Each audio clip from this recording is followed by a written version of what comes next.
Did you know the average person today spends over 3 hours a day on their phone? That's about 50 days a year just staring at a small glowing rectangle.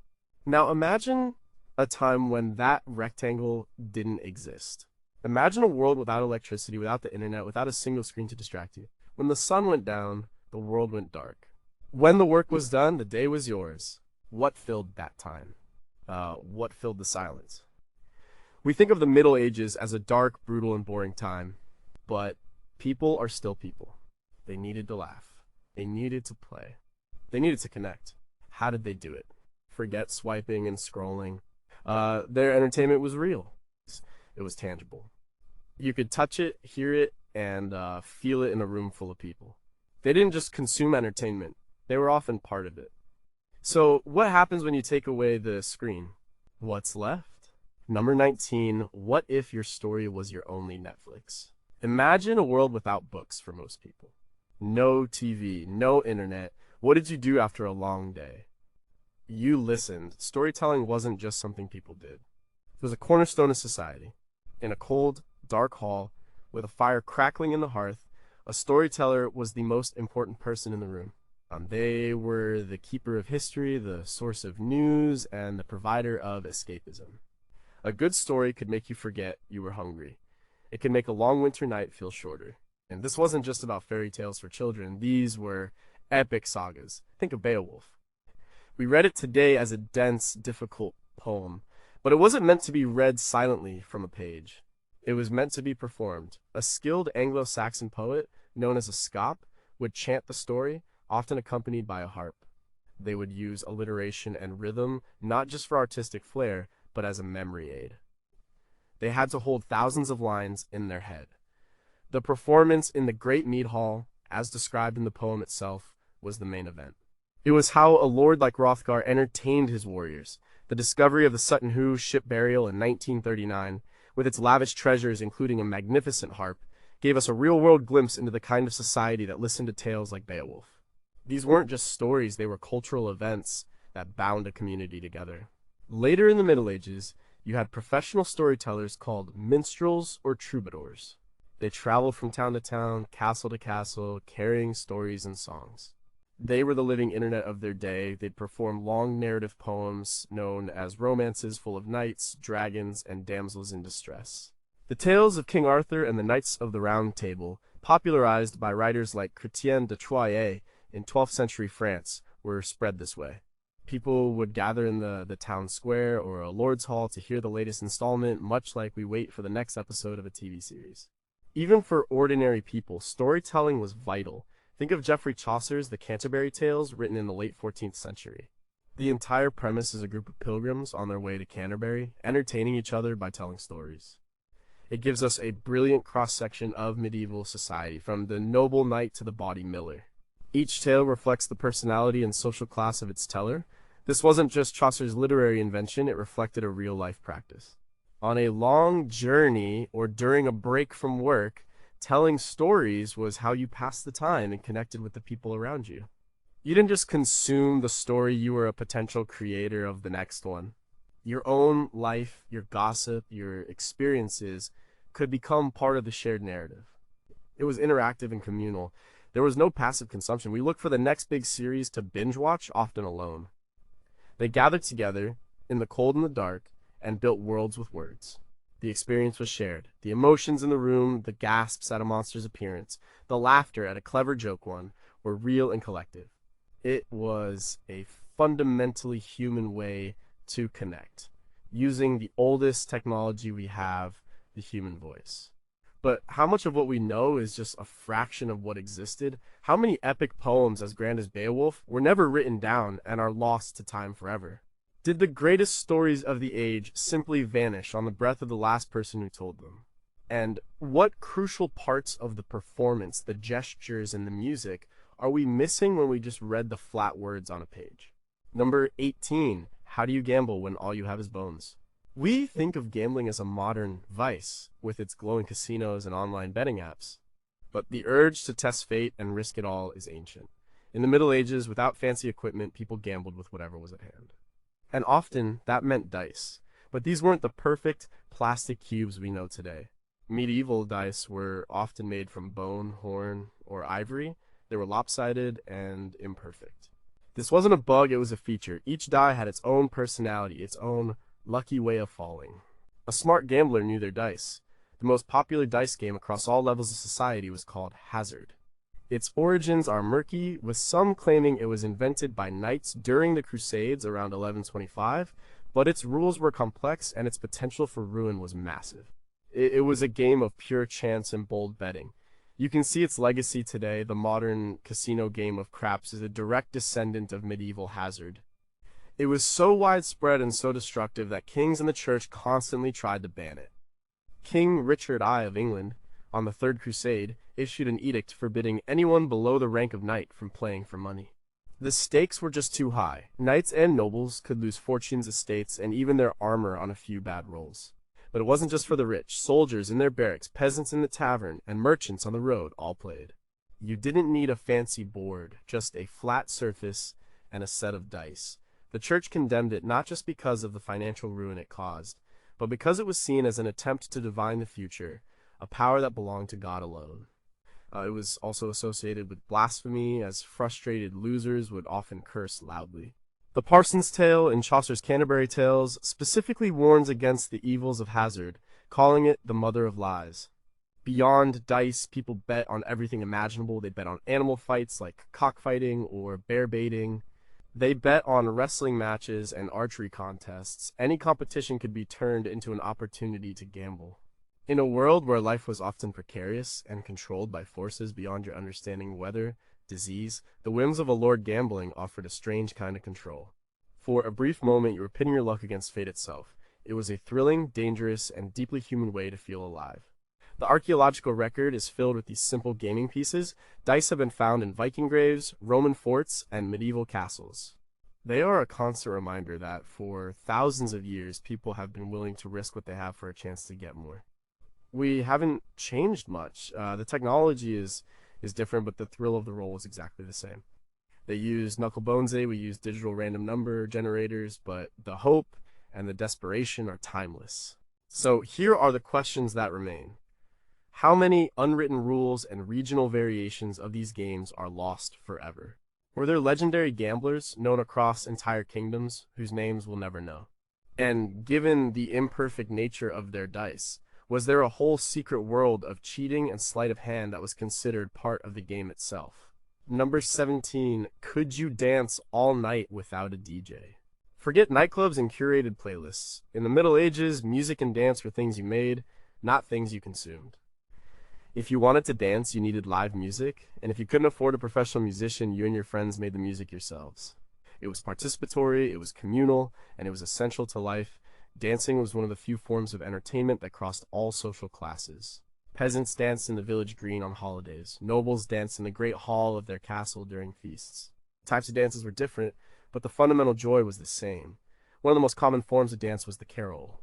You've likely seen it depicted in movies. It was a circle or line dance where people held hands and sang. The dance leader would sing a verse, and the rest of the group would sing the chorus as they danced. It was simple, easy to learn, and incredibly social. It didn't require trained musicians, just willing voices. The 13th century manuscript Cantigas de Santa Maria, a collection of songs from the court of Alfonso X of Castile, contains many illustrations of people dancing the carol. For the nobility, dancing was more formal and complex. It was part of courtly life, a way to display grace, elegance, and social standing. Dances like the Estampi were popular. This was an instrumental piece with a series of repeated sections allowing for more intricate footwork. Knowing the latest dances was as important as knowing how to ride a horse or wield a sword. It was a key part of the social education of any young noble. A manuscript from around 1450, the Gresley manuscript, contains detailed dance music showing how seriously it was taken. The music itself was made with instruments that seem rustic to us now. The pipe and tabor was a common combination, where one musician would play a simple three-holed pipe with one hand and beat a small drum the tabor with the other. Lutes, fiddles, or viels, and harps were also common. These instruments were loud and rhythmic, perfect for driving a dance. For a peasant festival, the music might be rough and raucous. For a courtly ball, it would be more refined. But in both cases, it was live. You could feel the vibration of the drum. You could see the musician's fingers move. There was no separation between the performer and the audience. The church had a complicated relationship with dancing. On one hand, it was seen as a potential source of sin and lewd behavior. Moralists like the English writer John of Salisbury in the 12th century wrote about the dangers of dancing, linking it to lust and vanity. On the other hand, dancing was so ingrained in popular culture that it couldn't be stamped out. Sometimes it was even incorporated into religious festivals. The Dance of Death, or Danse Macabre, a popular artistic motif in the late Middle Ages, often depicted skeletons leading people from all walks of life, popes, kings, peasants seen in a final dance, a stark reminder of mortality. Dancing was a physical release, a social ritual, and a form of celebration. It was how communities marked the changing of the seasons, celebrated a wedding, or simply blew off steam after a hard week's work. It was entertainment that engaged the whole body and the whole community. It wasn't about watching professionals, it was about joining in. But what did these dances actually look like? While we have the music and some descriptions, the precise steps for most common folk dances are lost. Were there dance crazes that swept across Europe, like a medieval Macarena? And how much of our modern folk dancing is a true echo of the past? And how much is a romantic reinvention? Number 16, what did you make when you couldn't buy everything? In our world of mass production and two-day shipping, we've mostly lost the connection between making and using. If you need something, you buy it. In the Middle Ages, making things was not just a necessity, it was a form of entertainment and personal expression. For many people, especially women, craft was a way to fill the long hours, create beauty in a harsh world, and socialize. Embroidery is a perfect example. While men were away at war or working the fields, women of the noble classes would spend countless hours with a needle and thread. This wasn't just mending socks, this was high art. They created vast, intricate tapestries that told stories. The most famous example is the Bayeux Tapestry. Though technically an embroidery, this nearly 230-foot-long cloth depicts the events leading up to the Norman conquest of England in 1066. It was likely made by English women in the 1070s. It's a historical document, a work of art, and a staggering testament to the skill and patience of its creators. For the women working on it, it was a communal project, a place to talk, to share stories, and to create something lasting. But craft wasn't just for the rich. A peasant woman would spin wool into thread and weave it into cloth for her family's clothes. This was a vital chore, but it also had a social dimension. Women would often gather together to spin, using a simple drop spindle, turning a tedious task into a chance to chat and exchange news. The rhythm of the work was the backdrop to their social lives. Men had their crafts too. A farmer might spend the winter evenings carving a wooden spoon, a toy for his child, or a decorative detail on a piece of furniture. This wasn't a hobby in the modern sense, it was a practical skill, but it also allowed for creativity and pride. A well-carved object was a source of satisfaction. For a man living in a world where he had little control, shaping a piece of wood with his own hands was a small act of mastery. Archaeological finds from medieval cities like York and London have unearthed countless everyday objects, combs made of bone, leather shoes, wooden bowls, that show a surprising level of care and decoration.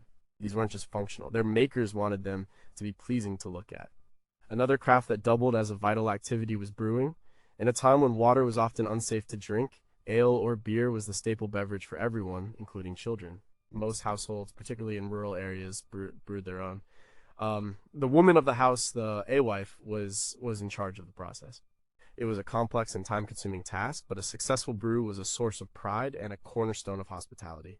A failed batch could be a minor disaster. This practical craft was central to the rhythm of domestic life. Making things connected you directly to the material world. You understood the properties of wood, the feel of wool, the smell of fermenting grain. It trained your hands and your eyes. It taught patience. This wasn't about artisanal goods or a lifestyle choice. It was just life. The satisfaction we get from a DIY project is a faint echo of a time when making was not a choice, but a fundamental part of being human. But what were the unwritten rules of these crafts, the little tricks of the trade passed down from mother to daughter or father to son that were never recorded? How many unique regional styles of carving or embroidery have vanished without a trace? And that was like, shining up and doing your thing, even doing your things. Like when I started number 15, was there a board game that conquered the world? Long before video games, long before Monopoly, there was chess. Of all the games played in the Middle Ages, chess was the undisputed king. It was a game of strategy, intellect, and war, all played out on a board of 64 squares. It wasn't just a way to pass the time, it was a reflection of the medieval world itself. The game we know as chess didn't just appear in Europe. It has a long and fascinating history. It originated in India around the 6th century as a game called Chaturanga. The name meant four divisions, representing the four divisions of the Indian army infantry, cavalry, elephants, and chariots. From India, it spread to Persia, where it became known as Shatranj. When the Arab world conquered Persia, they adopted the game with enthusiasm. It was through the Islamic world, particularly in Spain and Sicily, that chess entered Christian Europe around the 10th century. When it arrived in Europe, it was adapted to fit the medieval feudal structure. The pieces were transformed. The Persian vizier became the queen, a relatively weak piece at first, only able to move one square diagonally. The elephants became bishops, the chariots became rooks, or castles, the cavalry became knights. The infantry remained pawns. The game was a perfect metaphor for medieval warfare and society. The king was the most important piece, but also vulnerable. He depended on his queen, his nobles, bishops, and knights, his castles, and his common soldiers, pawns, for protection. Chess was primarily a game for the nobility and the clergy. It was seen as a worthy pastime for a knight, teaching strategy and foresight without the bloodshed of a real battle. Manuals on how to be a good knight, like the one written by Ramon Lull in the 13th century, often recommended chess as a valuable skill. It was a game of the mind, a way to sharpen one's intellect. Monks played it in their monasteries, sometimes even making their own intricate chess sets. The famous Lewis chessmen, a set of 93 exquisitely carved walrus ivory and whale-tooth chess pieces discovered on the Isle of Lewis in Scotland in 1831, are a stunning example. Dating from the 12th century, their detailed, mournful-looking figures give us a powerful connection to the people who once played with them. The rules were slightly different from the modern game. The queen was much weaker, and pawns could only move one square forward on their first move. This made the game much slower and more tactical. The lightning-fast openings we see today were impossible. A game could take many hours, or even days. It wasn't until the end of the 15th century, around 1475, that the rules changed, giving the queen her modern, powerful moves, and allowing pawns to move two squares on their first turn. This McQueen chess, as it was sometimes called, sped up the game dramatically and changed its strategy forever. Playing chess was a quiet, intense affair. It was a battle of wits, a one-on-one mental contest.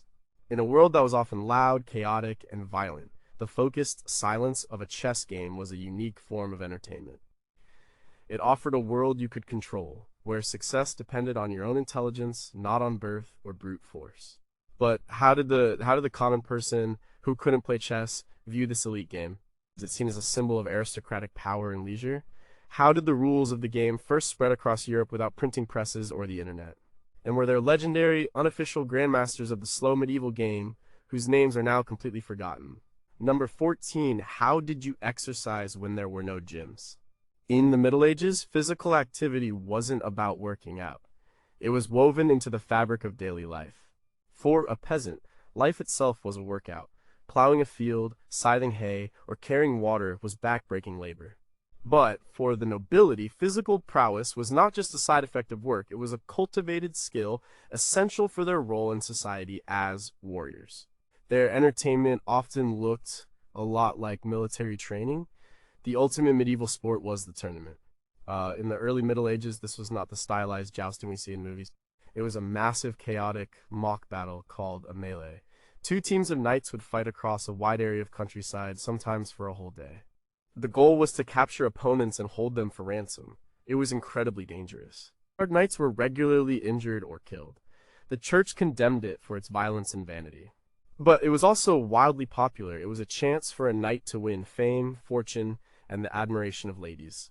The English knight William Marshall, who lived from 1147 to 1219, rose from a minor noble to one of the most powerful men in England, largely on the strength of his success in tournaments. His biography tells of his many victories and the wealth he acquired from ransoms. By the late Middle Ages, the tournament had become more regulated and theatrical. The individual joust, where two knights on horseback charged at each other with lances, became the main event. Special armor was developed for jousting that was heavier and less flexible than battlefield armor, designed to protect against the specific impact of a lance. The goal was usually to break your lance on your opponent's shield or to unhorse him. It was still dangerous, but it was more of a sport and a spectacle.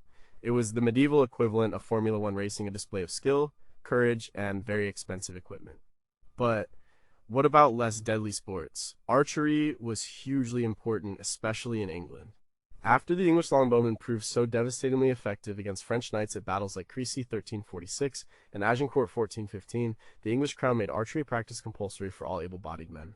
Laws were passed ordering men to practice with the longbow on Sundays and holidays. Archery contests were a common feature of village fairs. This was both a form of entertainment and a matter of national security.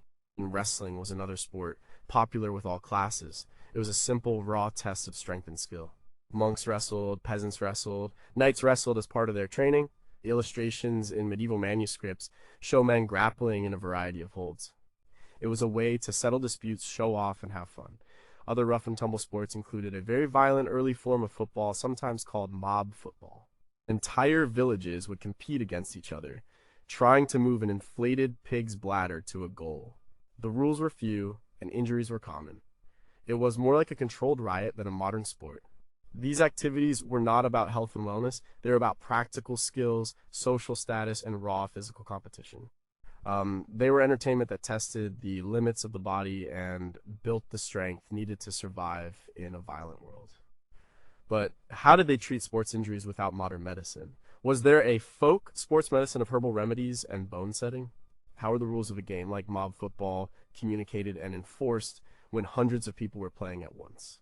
And did women have their own less documented physical games and sports? Number 13, what? Was the point of a garden you couldn't eat? When we think of medieval life, we often picture mud and grime. But for those who could afford it, there was a deep appreciation for beauty, nature, and quiet contemplation. The medieval garden was not just a place to grow vegetables. It was a private sanctuary, a piece of paradise on earth, and a unique form of screen-free entertainment for the senses. There were two main types of gardens for the wealthy, the herb garden and the pleasure garden. The herb garden, usually found in monasteries, was practical. Monks were the doctors of the age and their gardens were their pharmacies. They grew plants like lavender, rosemary, chamomile, and sage for their medicinal properties. The rule of Saint Benedict, written in the 6th century, stipulated that monasteries should be self-sufficient, and this included growing their own medicine. But even these practical gardens were laid out in orderly, beautiful patterns, often in raised beds, making them pleasant places to walk and work. The real entertainment was found in the aristocratic pleasure garden. This was often an enclosed space, a hortus conclusus, or enclosed garden, walled off from the harsh outside world. This idea had deep symbolic roots, representing the Garden of Eden or the Virgin Mary's purity. But on a practical level, it was a private outdoor room. Inside these walls, you would find a carefully curated experience. There would be fruit trees for shade and scent like apple and pear. There would be flowers chosen for their color and fragrance such as roses, lilies, and violets. The famous 13th century poem Le Roman de la Rose, The Romance of the Rose, is an elaborate allegory that takes place entirely within such a garden, portraying it as a place of love and courtship. A key feature of these gardens was a turf bench. This was a raised bank of earth covered in tightly packed turf where people could sit. It was living furniture. There would often be a fountain or a small stream, providing the gentle sound of running water. This was a luxury, a symbol of wealth and engineering skill. The sound was meant to be soothing, masking the noises of the world outside, and encouraging quiet conversation or reflection. Birdsong was also a prized element. People would hang cages with songbirds in the garden to add to the natural symphony. Walking in the garden, sitting on a turf bench, listening to the water and the birds line. This was a form of medieval mindfulness. It was a way to engage the senses in a gentle, restorative way. For the ladies of the castle, the garden was one of the few places they could be outside in private, away from the noise and smell of the main hall. It was a space for reading, for embroidery, for talking with friends. It was entertainment that was slow, quiet, and deeply connected to the natural world. We seek out nature to unplug and de-stress. They built small, perfect versions of it right outside their doors to find a moment of peace in a chaotic world. It was a deliberate creation of a calm and beautiful environment, a screen for the soul. But how did they manage pest control without chemical pesticides? What lost knowledge of companion planting and natural remedies did medieval gardeners possess? Were there plant and flower varieties that were common then that are now extinct? And for the 99% of the population who didn't have a private pleasure garden, what was their relationship with the willed nature outside the village walls? Number 12. Could a holy journey be a vacation? The idea of traveling for pleasure is a modern one. In the Middle Ages, long-distance travel was difficult, dangerous, and expensive. Yet, millions of people undertook long journeys for a very specific reason, pilgrimage. On the surface, this was a purely religious act, a journey to a holy site to seek forgiveness for sins, to pray for a miracle, or to fulfill a vow. But, if you look closer, pilgrimage was also one of the great social and entertainment phenomena of the age. Imagine you are a peasant who has never traveled more than 10 miles from your village.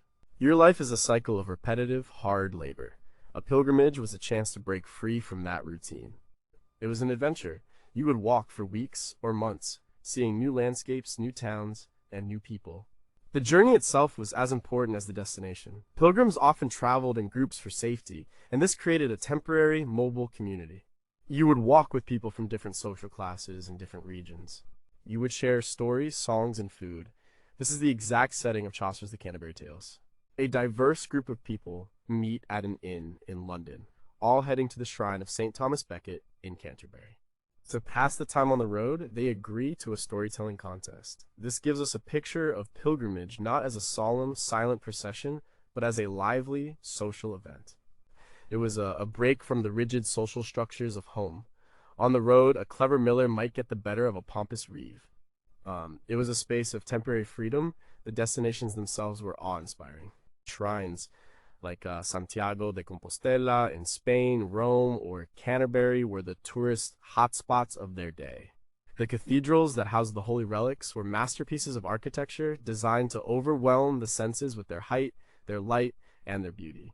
For a peasant used to a simple wooden church, seeing a place like Canterbury Cathedral would have been a truly mind-blowing experience. The relics themselves, like a piece of the true cross, the bones of a saint, were housed in elaborate jewel-encrusted containers. Around these shrines, a whole tourist economy developed. There were inns and taverns to house the pilgrims. There were souvenir sellers peddling cheap metal badges called pilgrim badges. These were proof that you had completed your journey. Archaeologists have found thousands of these badges all over Europe, a testament to how widespread the practice was. The local community would put on festivals and plays to entertain the visiting pilgrims. It was a mix of deep piety and a carnival atmosphere. So, while the stated purpose was to save your soul, the experience was much more. It was a vacation from your ordinary life. It was a chance to see the world, meet new people, and experience things you could only dream of back in your village. It was entertainment on a grand, spiritual, and adventurous scale. It was a journey that changed you, both on the inside and the outside. But how many pilgrims who set out never returned, lost to disease, accident, or bandits on the road? What was the real economy of relics, and how many were fakes created to cash in on the pilgrim trade? And did some people go on pilgrimage simply as an excuse to escape a bad marriage or a life they hated with no intention of ever coming back? Number 11. Who needs a symphony when you have a lute? Music in the Middle Ages was not something you streamed from a cloud. It was something that happened in the room you were in. It was live, acoustic, and deeply personal. Whether it was a lone musician playing in a tavern or a group of performers in a royal court, music was an intimate and essential form of entertainment.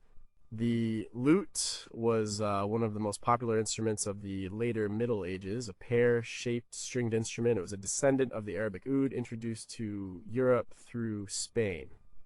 It was perfect for accompanying a singer or for playing complex solo pieces. A skilled lutenist was a highly valued entertainer. The sound is quiet and delicate, not meant for a large concert hall, but for a small room where listeners could gather close. It was the perfect instrument for love songs and courtly ballads, but music was everywhere, not just in noble courts. In the village, you would hear the sound of the bagpipes, a loud and raucous instrument perfect for festivals and outdoor dances. You would hear the rebec, a small shrill fiddle. You would hear the shawm, a loud double reed instrument that was the ancestor of the oboe. These were the instruments of the people, played by traveling musicians or talented locals. Singing was even more common. Everyone sang. They sang at work in the fields to keep a rhythm. They sang in church. The complex polyphony we associate with cathedrals was a specialized art form performed by trained choirs. They sang in the tavern after a few drinks. Folk songs told stories of love, tragedy, and daily life. These songs were passed down orally from generation to generation, constantly changing and evolving. We only know a fraction of them. The ones that were eventually written down centuries later, like Greensleeves, which, while often attributed to Henry VIII, likely has its roots in this older folk tradition. For the wealthy, music was a sign of a sophisticated education. A noble lady or lord was expected to be able to sing and play an instrument.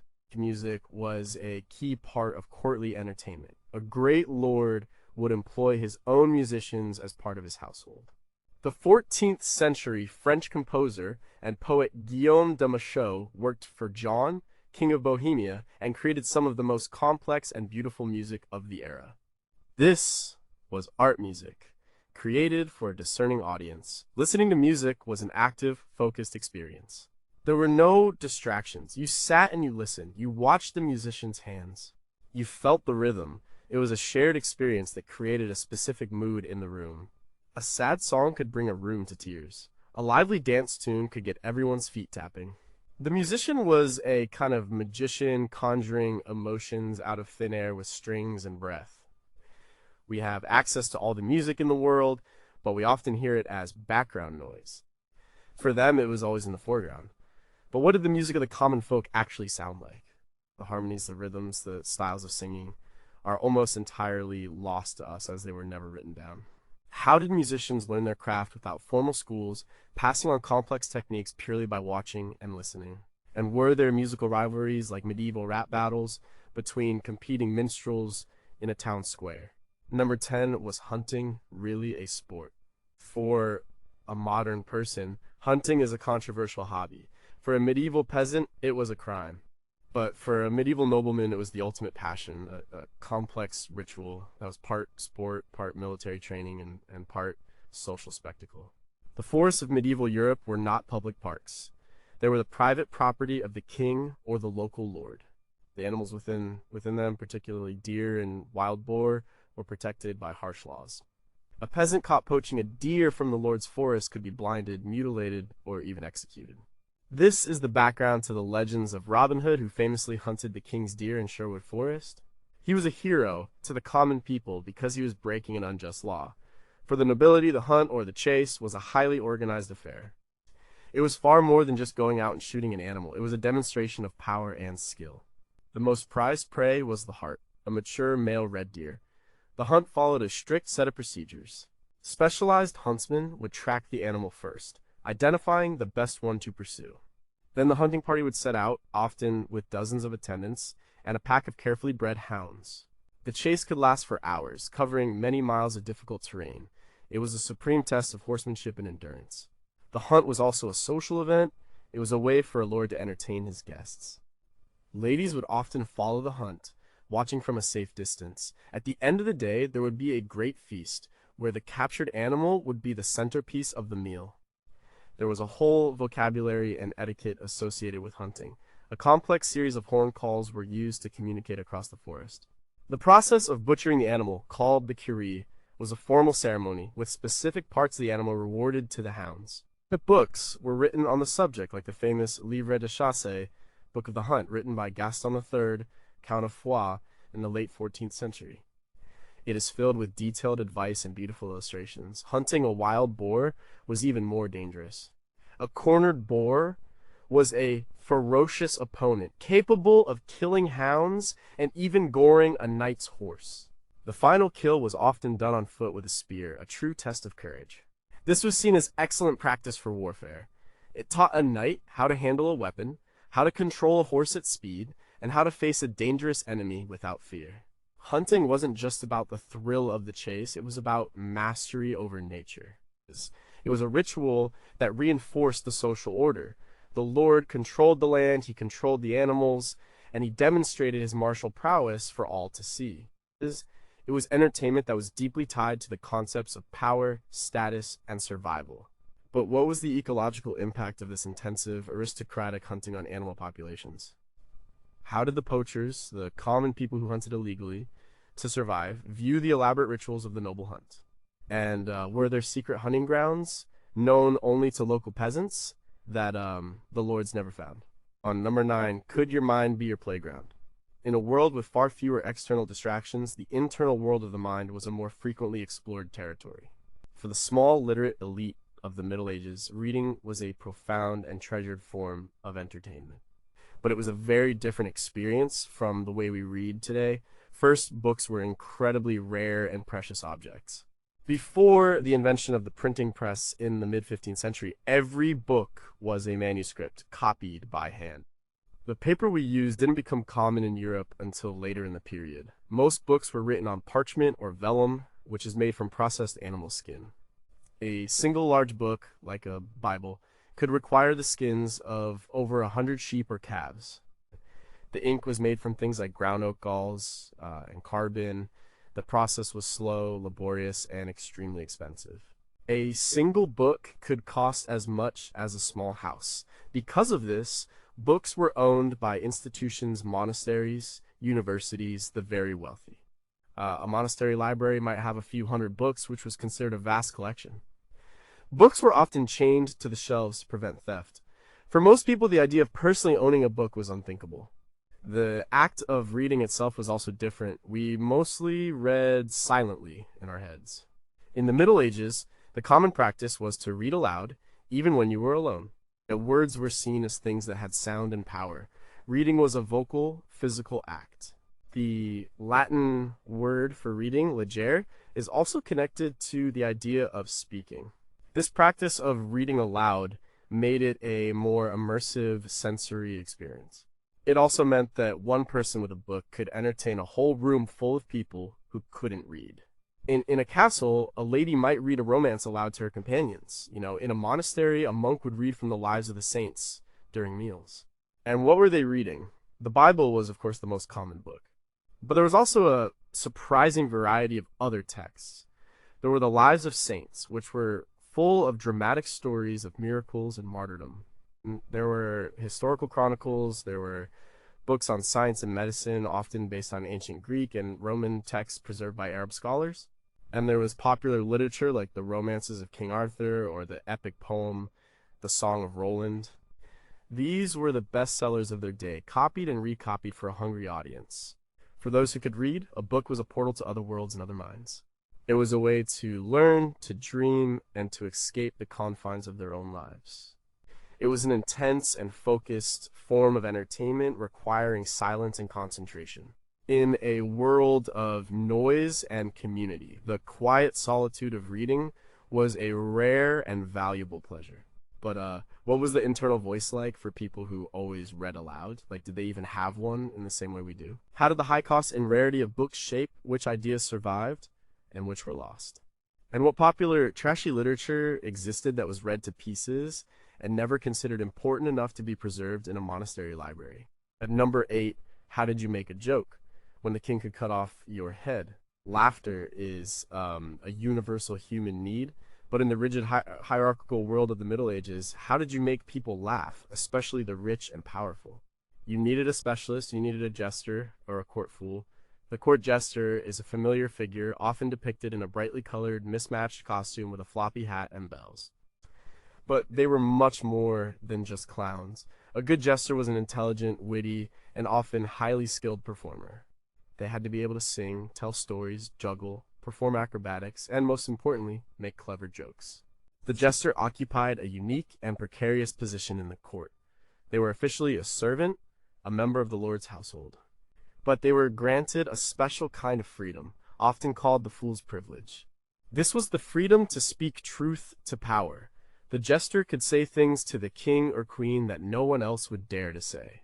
They could mock the nobles, criticize the king's decisions, and point out the absurdities of court life, all under the protection of humor. A famous fool named Triboulet, who served King Louis XII of France in the late 15th century, once complained to the king that a nobleman had threatened to beat him to death. The king said, If he does, I will have him beheaded 15 minutes after. Triboulet replied, well, I would be much obliged if you would have him beheaded 15 minutes before. This was a dangerous game. A joke that landed the wrong way could result in a beating or dismissal.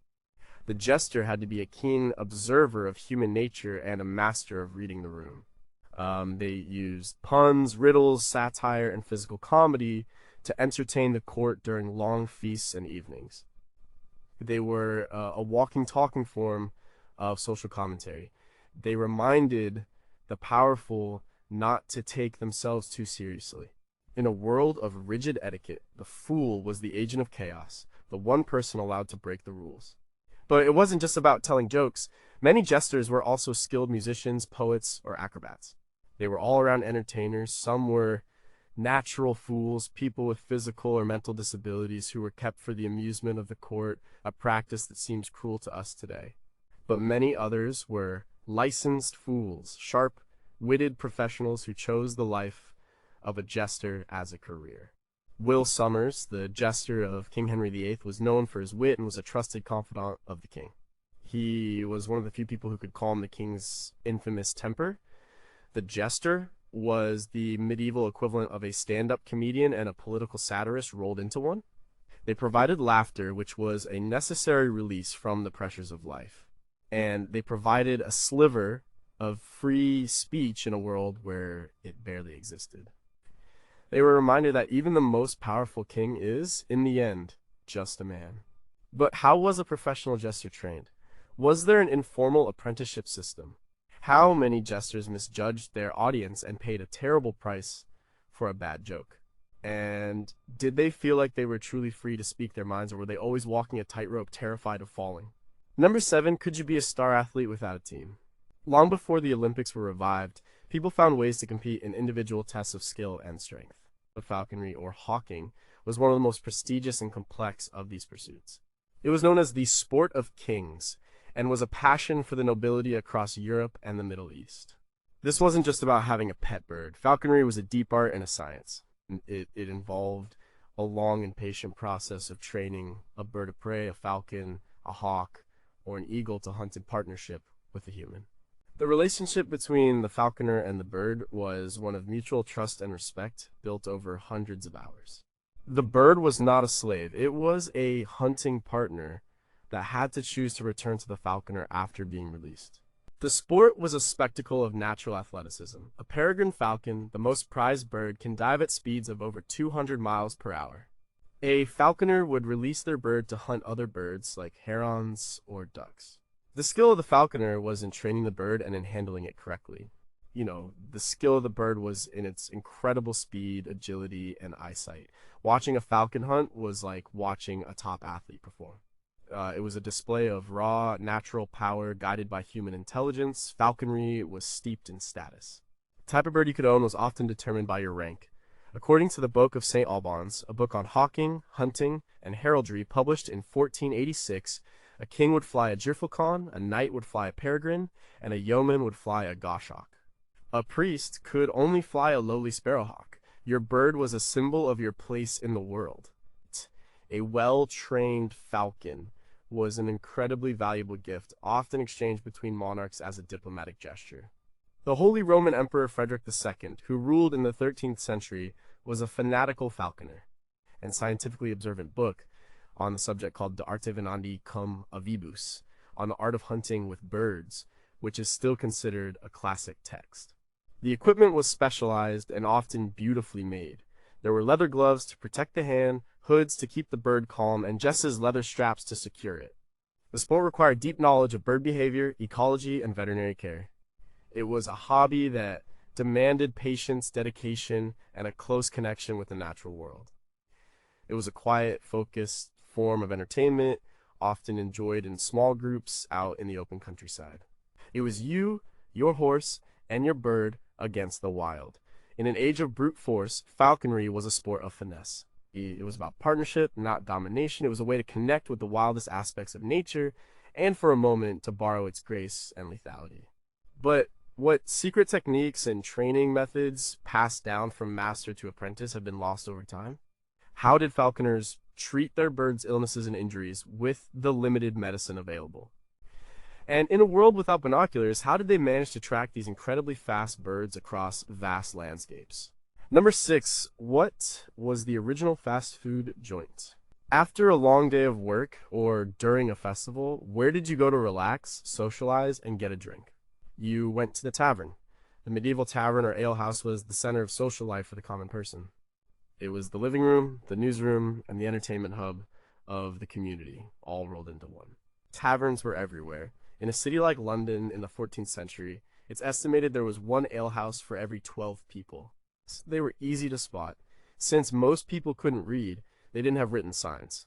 Instead, they had an ale stake, a long pole, often with a bush or garland on the end, sticking out from the front of the building. Inside, a tavern was probably a simple, noisy, and smoky place. The furniture would be basic rough wooden tables and benches. The drink of choice was ale. It was thick, nutritious, and, because the water wasn't always safe, it was a staple of the medieval diet. It was usually brewed by women, known as alewives, and the quality could vary wildly from one house to another. People didn't just go to the tavern to drink, though. They went to talk. It was where you heard the local gossip, the latest news from traveling merchants, or political rumors. It was the social network of its day, and it was a place for entertainment. You might find a traveling minstrel playing a fiddle in the corner. You might find a group of men in a heated game of dice or nine men's Morris. You could find storytellers, jugglers, and sometimes even prostitutes. The tavern was a place where the normal rules of society were a little more relaxed. People sang loud, bawdy songs. They argued, they fought. It was a lively, sometimes dangerous environment. The authorities and the church were often suspicious of taverns. They saw them as dens of sin, idleness, and potential rebellion. There were constant attempts to regulate them, setting closing times and trying to curb drunkenness and gambling. William Langland's 14th century poem Piers Plowman includes a vivid scene in an alehouse where a whole cast of characters gets drunk and neglects their religious duties. This reflects the common view of the tavern as a place that could lead good people astray. But for most people, the tavern was a vital escape. It was a warm, bright place in a world that was often cold and dark. It was a place of community in a life that could be isolating. It was where friendships were made, business deals were struck, and frustrations were aired. It was cheap, accessible, and offered a temporary respite from the hardships of medieval life. It wasn't always clean and it wasn't always safe, but it was real. But what were the unwritten rules of tavern etiquette? How did you order a drink or join a conversation? Were there brands of ale that were famous throughout a region, brewed by a particularly skilled alewife? And how many peasant uprisings or local rebellions were first planned over a pint of ale on a rough wooden table? Number 5, how did you watch a movie that was alive? Imagine a blockbuster movie, but instead of watching it on a screen, you watch it unfold in your town square. The actors are your neighbors, the baker, the blacksmith, the weaver. The story is one you know by heart, but you're seeing it in a whole new way. This was the experience of the medieval mystery play. Mystery plays, or miracle plays, were one of the most popular forms of public entertainment in the late Middle Ages. They were huge, ambitious, theatrical productions that dramatized stories from the Bible. They would tell the entire story of the Christian faith, from the creation of the world to the final judgment. A full cycle of plays could take several days to perform. These plays were not put on by professional actors. They were a community effort, organized and funded by the town's craft guilds. Each guild would be responsible for producing one play, or pageant. The shipwrights might produce the play about Noah's Ark. The bakers might do the Last Supper. The goldsmiths, fittingly, would take on the story of the three wise men. This was a source of great civic pride. The guilds would compete to see who could put on the most impressive show. The plays were performed on elaborate pageant wagons, which were like mobile stages. These wagons would be rolled through the streets of the town, stopping at several designated locations to perform. This meant that a huge number of people could see the plays throughout the day. The wagons themselves were often marvels of medieval stagecraft. They would have trapdoors for demons to appear from, hella space under the stage, and winches to lift angels up to heaven a second level on the wagon. They used special effects like fireworks to simulate the glory of God, or animal blood to make crucifixions look realistic. The plays were not dry, pious sermons. They were written to be entertaining. The writers added a lot of humor and everyday detail. In the plays from the Wakefield cycle, from the 15th century, the character of Noah's wife is portrayed as a comically stubborn woman who refuses to get on the ark. The shepherds in the Nativity story are portrayed as regular, grumpy English shepherds complaining about the weather and their masters. This mix of sacred story, slapstick comedy, and local color made the plays incredibly relatable to the audience. For most people who were illiterate and would never read the Bible for themselves, these plays were their primary source of religious education. But they were also just great entertainment. It was a huge festival, a day off from work, a chance to gather with your entire community and watch an epic story unfold. It was spectacular, emotional, funny, and sometimes scary. It was a shared cultural experience that bound the community together. The great cycles of plays, like those from York, Chester, and Wakefield, show a vibrant and creative theatrical tradition. But what was it like to act in one of these plays? Did the man who played Judas get heckled in the street for the rest of the year? How did they coordinate the movement of dozens of massive pageant wagons through the crowded streets of a medieval town? And, what director's notes or secret stage tricks were passed down within the guilds to make their show the best? Number 4, what did you play when you had no ball? We think of games as needing equipment, a ball, a board, a deck of cards. But one of the most ancient and widespread games in the world requires nothing more than a few stones and a pattern scratched in the dirt. This was Nine Men's Morris. Nine Men's Morris is a strategy game, a bit like a more complex version of tic-tac-toe. It's played on a grid of 3 concentric squares connected by lines. Each player has 9 pieces, or men. The goal is to get 3 of your pieces in a row, called a mill. And when you form a mill, you get to remove one of your opponent's pieces from the board. You win by reducing your opponent to only 2 pieces, or by blocking them so they can't make a legal move. The game is incredibly old. Boards have been found carved into ancient Roman buildings, and a board was even found cut into a stone at the Kurna Temple in Egypt, dating back to around 1400 BC. But it was hugely popular in the Middle Ages. It was a game that anyone could play anywhere. Shepherds could scratch a board into a flat rock while watching their sheep. Monks could draw one on a slate in their cloister. You could even find a board carved into the stone seats in Canterbury Cathedral, likely made by the masons who built it or by board choir boys. In Shakespeare's A Midsummer Night's Dream, Titania, the queen of the fairies, laments that the bad weather has flooded the fields. So, the Nine Men's Morris is filled up with mud. This shows that it was a common sight, a game played outdoors by ordinary people. The beauty of the game is its simplicity and its depth. The rules are easy to learn, but the strategy is complex. The game has 3 distinct phases. First, placing your pieces on the board. Second, moving them to adjacent points. And third, a special flying phase for a player who is down to only 3 men, where they can move to any empty point. This makes for a dynamic and challenging game. It was a game of pure skill. There was no luck, no dice. Your success depended entirely on your ability to outthink your opponent.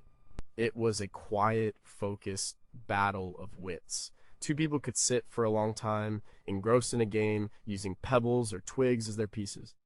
It was a perfect way to pass the time on a long journey during a break from work or on a winter evening. Along with chess and backgammon, then known as tables, Nine Men's Morris was part of a trio of board games that were staples of medieval life. But while chess was often seen as a game for the nobility, and tables involved the luck of the dice, Nine Men's Morris was the great equalizer. It was a game for everyone. All you needed was a friend, a few markers, and a place to draw a board. It was entertainment in its purest, most accessible form. But what were the unwritten opening moves and strategies that a skilled medieval player would know? Were there regional variations in the rules that have since been lost? And how did a game with no central authority, no rule book, manage to stay so consistent across so many centuries and cultures? Number 3, did feast have a purpose beyond food? Eating is a necessity, but in the Middle Ages, feasting was a form of theater. For the nobility, a great feast was not just about serving a lot of food. It was a carefully orchestrated event designed to display wealth, power, and generosity. It was the ultimate form of social and sensory entertainment. A feast in the great hall of a castle was a multi-sensory experience. The hall would be decorated with rich tapestries. There would be a roaring fire. The air would be thick with the smell of roasting meat, spices, and wood smoke. The guests would be seated according to a strict hierarchy. The most important people sat at the high table, a raised platform at one end of the hall, with the lord and his family. The further you were from the high table, the lower your social status. The food itself was a spectacle. The sheer quantity was meant to impress. A single course could consist of dozens of different dishes. They ate meat of all kinds, beef, pork, venison, and a huge variety of birds, from chickens and geese to peacocks and swans. These birds were often cooked and then redressed in their own feathers to look as if they were still alive. There were elaborate sculptures made of sugar or pastry called subtleties, which would be brought out between courses. These might depict castles, mythological creatures, or scenes from history. But a feast was about more than just food. There was constant entertainment. A minstrel would be playing a lute or a harp. A jester would be telling jokes and performing tricks. Acrobats and jugglers might perform in the center of the hall. The feast was a long affair, lasting for many hours, with these performances woven in between the courses. The meal was the show. It was also intensely social. It was one of the few times the entire household, from the Lord's family to his knights and servants, would be together in one room. It was a time for the Lord to perform his role as a generous host and leader.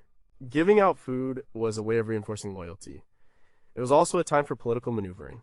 Alliances were made, marriages were arranged, and deals were struck over a cup of wine at the high table. Even for peasants, a feast was a major event. It would happen on a major holiday, like Christmas or Easter, or to celebrate a wedding. A village feast would be a potluck affair, with everyone contributing what they could. There would be dancing, singing, and games. It was a rare and welcome break from the daily grind, a time of abundance in a life that was often marked by scarcity. It was a way to strengthen the bonds of the community. We eat for fuel, often quickly and alone. They feasted to build a society. It was entertainment that fed the body, delighted the senses, and reinforced the very structure of their world. But what did all this food actually taste like? How did they manage the complex logistics of preparing and serving hundreds of dishes without modern refrigeration or ovens? And in a world with no forks, what was the unwritten etiquette of eating with your hands and a knife at a crowded table? Number two, were the stars brighter back then? Imagine a night with no electric lights, no street lights, no house lights, no glowing screens. A night so dark that the only light comes from the moon and the stars. In the Middle Ages, the night sky was not just a dark ceiling. It was a vast, brilliant, and ever-present spectacle. Stargazing wasn't a niche hobby, it was an unavoidable part of life. Without the light pollution that blankets our modern world, the view of the night sky would have been breathtaking. The Milky Way would not have been a faint smudge, it would have been a brilliant shimmering river of light arching across the sky. People would have been able to see thousands of stars with the naked eye, far more than we can see from any city today. Constellations would have been sharp and clear, meteors, comets, and auroras would have been terrifyingly vivid events. The sky was their clock and their calendar. The position of the sun told them the time of day. The phases of the moon marked the passing of the month. The positions of the constellations marked the changing of the seasons, telling a farmer when to plant and when to harvest. The North Star, Polaris, was the constant guide for any traveler or sailor. This was practical, everyday knowledge. A 14th century manual for sailors would include star charts as essential tools for navigation. But the sky was also a source of wonder, mystery, and stories. The constellations were not just random patterns of dots, they were characters in the great myths. There was Orion the Hunter, with his belt and sword. There was Ursa Major, the Great Bear. People would lie on their backs on a clear night and tell these stories, passing them down through generations. The sky was the oldest storybook, and it was the domain of astrology. In the Middle Ages, there was no sharp distinction between astronomy, the scientific study of the stars, and astrology, the belief that the stars influence human affairs. It was widely believed that the positions of the planets at the moment of your birth determined your personality and your fate. And kings and queens would employ court astrologers to help them make important decisions, like when to go to war or who to marry. Doctors would consult star charts to determine the best time to perform a surgery or administer medicine. Reading the stars was seen as a way to understand the mind of God. Thinkers like Roger Bacon, a 13th century Franciscan friar and one of the earliest advocates for the scientific method, were also deep believers in astrology. For the average person, looking up at the night sky was a profound and humbling experience. It was a direct connection to the vastness of the universe and the power of God. It was entertainment that cost nothing, required no equipment, and was available to everyone. It sparked curiosity, inspired awe, and provided a sense of one's place in a grand cosmic order. We have to drive for hours to a dark sky park to get a glimpse of what they saw every single clear night. But how did they explain celestial events for which they had no scientific explanation, like a supernova or a solar eclipse? Was there a folk astronomy of the common people, with different constellation names and stories from the official ones? And in a world so deeply connected to the night sky, was the fear of the dark more or less intense than our own? Number one, what did you do when there was nothing to do? This is perhaps the most alien form of entertainment to a modern mind. In a world saturated with on-demand content and endless notifications, we have forgotten the art of doing nothing. For a person in the Middle Ages, moments of true quiet idleness were rare, but they existed. And in those moments, the entertainment was simply to be present, to sit, to think, to watch the world go by.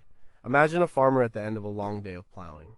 He doesn't turn on the TV, he doesn't check his phone, he might just sit on a bench outside his small cottage and watch the sun go down.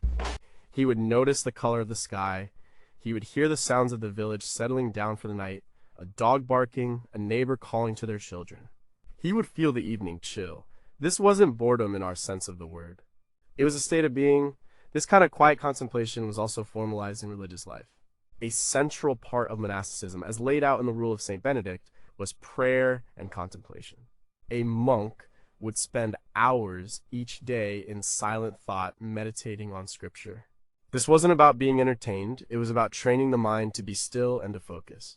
But it was a way of occupying time without external input. For a layperson sitting quietly in a dark church looking at the flickering candles and the stained glass windows could be a similar experience. It was a way to step outside of the noise and worry of daily life and find a moment of peace. Even conversation was a different kind of entertainment. Without the ability to fact-check someone on Google in the middle of a story, conversation was less about information and more about connection. People would talk for hours. They would debate, tell tall tales, and share their thoughts. The philosopher Peter Abelard in 12th century Paris was famous for his public debates on theology and logic, which drew huge crowds of students. This was intellectual entertainment of the highest order, but on a simpler level, two friends talking by the fire was a primary way to pass an evening. The ability to simply be with your own thoughts was a skill. In a world with less information coming in, there was more space to process what was already there. Your memories, your plans, your worries, your dreams, this was the landscape of your mind, and you had plenty of time to explore it. This internal world was a source of entertainment, reflection, and creativity. We have come to see boredom as a problem to be solved, a void to be filled instantly with a new stimulus, and for them it was just a natural part of the rhythm of life. It was the empty space between the notes that allowed the music to be heard. It was in these quiet, unscheduled moments that ideas could form, that stories could be remembered, and that a person could simply feel what it was like to be alive. It was the ultimate screen-free activity, the simple, profound act of existing. But did they experience boredom as a negative emotion in the same way we do? Without constant distraction, were their inner lives richer and more imaginative than ours, or just filled with the same mundane worries? And if we were suddenly stripped of all our screens, how long would it take for us to relearn the forgotten skill of doing nothing at all?